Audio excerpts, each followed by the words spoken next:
HMS Furious began life as a battlecruiser, but in 1917 she was transformed into something the world had never seen.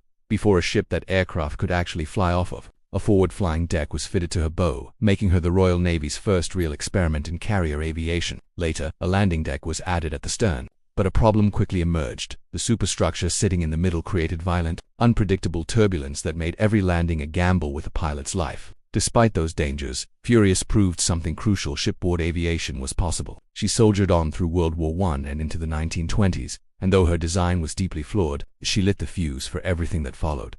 Building on those hard-won lessons, HMS Argus was commissioned in 1918 and took carrier design in a bold new direction. Converted from an Italian ocean liner, she became the world's first carrier with a full-length, unobstructed flight deck. Gone was the island superstructure. Exhaust gases were vented horizontally out the stern, leaving the deck completely clear. That simple, clean design allowed aircraft to operate freely and proved the flush deck concept worked. Argus went on to serve as a training carrier all the way through World War II, and her revolutionary layout became the blueprint that carrier designers around the world would follow for decades.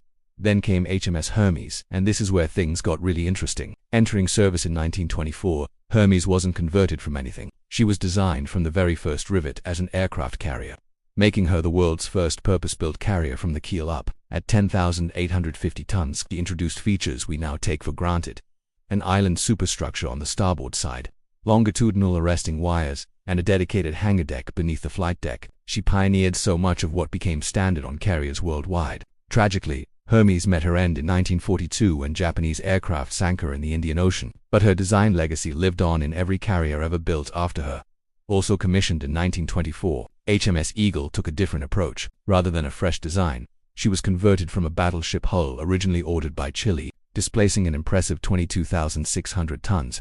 Eagle featured a two-hangar arrangement and could operate up to 21 aircraft, significantly more than Hermes. Her conversion showed that large capital ship hulls could be successfully reworked for aviation, and she put that capability to good use, providing air cover for Malta convoys in the Mediterranean during World War II.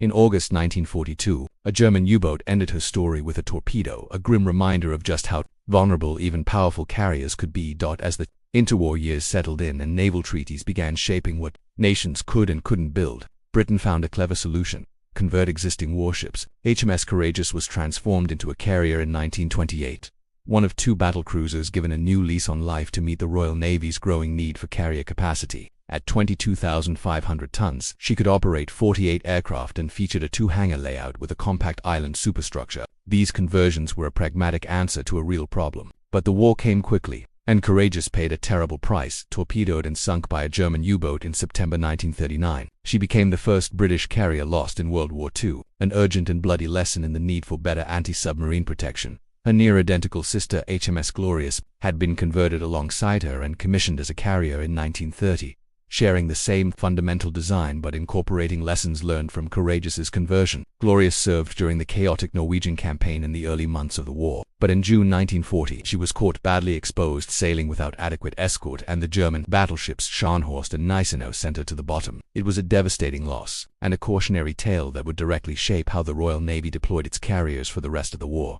Never again would a carrier be left so exposed to surface threats. By 1938, with war becoming increasingly inevitable, the Royal Navy commissioned HMS Ark Royal, the first British carrier designed from the very beginning with modern aviation in mind. At 22,000 tons, she carried 60 aircraft across two hangars connected by 3 elevators, and her enclosed hurricane bow gave her a ruggedness her predecessors lacked. Ark Royal became one of the most celebrated ships of the war, playing a pivotal role in the hunt for the German battleship Bismarck and fighting tirelessly to keep Malta supplied. But in November 1941, a U-boat torpedo sealed her fate. Her name, however, was far too legendary to retire. It would be carried by 2 future carriers in her honor. With war now raging, British carrier philosophy took a dramatic turn. Where other navies prioritized carrying as many aircraft as possible, Britain made a different bet: survival. The Illustrious-class was built around armored flight decks and armored hangars, designed to take punishment that would destroy other carriers outright. HMS Illustrious herself was commissioned in 1940,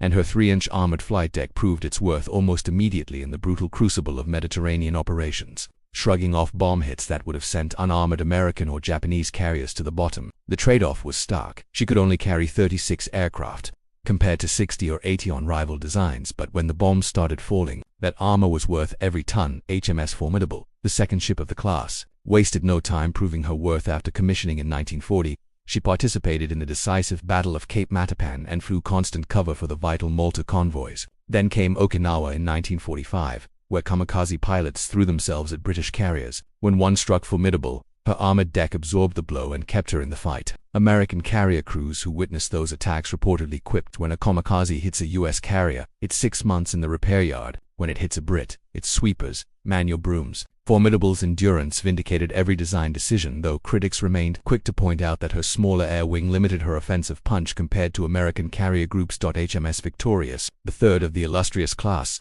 commissioned in 1941 and went on to become arguably the most transformed carrier in Royal Navy history. She joined the hunt for the Bismarck early in her career, then sailed to the Pacific, where she served alongside the U.S. Navy, her armored deck earning visible admiration from American commanders. But her story didn't end with the war. Between 1950 and 1958, Victorious underwent a complete reconstruction, re-emerging as a thoroughly modern carrier fitted with an angled flight deck, steam catapults, and state-of-the-art radar. She served until 1968, a testament to the extraordinary durability of the Illustrious-class foundation.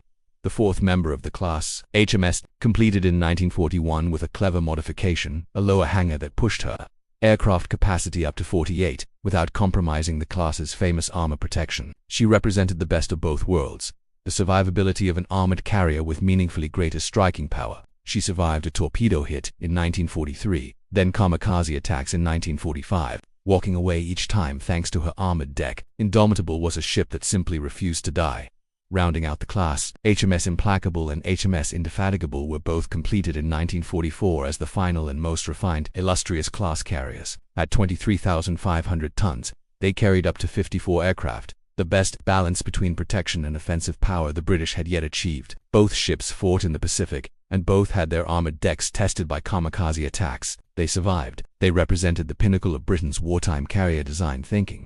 But the Royal Navy needed numbers, and building heavy armored fleet carriers took time and resources that simply weren't available. The answer was the Colossus and Majestic-class light fleet carriers, simpler, faster to build, and produced in remarkable quantity. Between 1944 and 1961, 15 of these ships were completed, displacing around 13,200 tons and carrying between 37 and 42 aircraft. They couldn't match the fleet carriers blow for blow, but they were versatile, practical, and available. Crucially, their relatively straightforward design made them ideal for export. Canada operated HMCs Magnificent and Bonaventure. Australia received HMAS Melbourne and Sydney. India commissioned INS Vikrant as its very first carrier. Many of these ships sailed on well into the 1980s and beyond, serving nations that couldn't afford or didn't need full fleet carriers. A fascinating footnote to the light carrier story: HMS Pioneer and HMS Perseus were completed in 1945 not as fighting ships, but as dedicated maintenance carriers, a concept unique to the Royal Navy, modified from Colossus-class hulls. They were floating repair yards, packed with workshops, spare parts, and technicians. The idea was elegant. Instead of sending damaged aircraft hundreds of miles back to shore bases, a maintenance carrier could fix them right there in the task force. Budget cuts after the war meant the concept was never expanded, but for two ships, it was a genuinely innovative idea.